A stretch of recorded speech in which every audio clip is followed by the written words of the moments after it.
Future 10 aspirant যারা রয়েছে তাদের একটা কোয়ারি থাকে যে দাদা জিনিসগুলো ঠিক মনে থাকছে না, কোন ঘটনা বা কখন হয়েছিল বা যেখানে ছোটো ছোটো ইনফরমেশন যেগুলো শর্ট কোয়েশ্চেন লাগে সেগুলো মনে থাকছে না।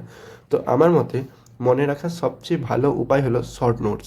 শর্ট নোটস কি, স্ক্রিনে দেখতে পাচ্ছ তোমরা, এগুলোকে বললে শর্ট নোটস।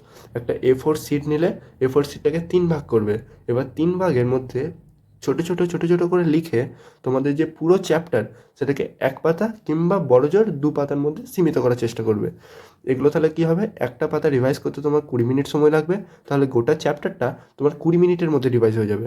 এটা দিয়ে তুমি খুব স্পিডে নিজে রিভিশন করতে পারবে, তার ফলে মনে থাকবে তাড়াতাড়ি। আমি আমার শর্ট নোটস যেগুলো আমার সময় আমি বানিয়েছিলাম এবং সেগুলো দিয়ে আমি ব্লগে টপ করেছিলাম, মানে টপ 1% এসেছিলাম, সেগুলো আমি ডেসক্রিপশনে একটা ডেমো অ্যাটাচ করে দিচ্ছি। এগুলো থেকে তোমরা একটা ডেমো নিতে পারবে, কিন্তু নিজের শর্ট নোট সবসময় নিজে বানাবে।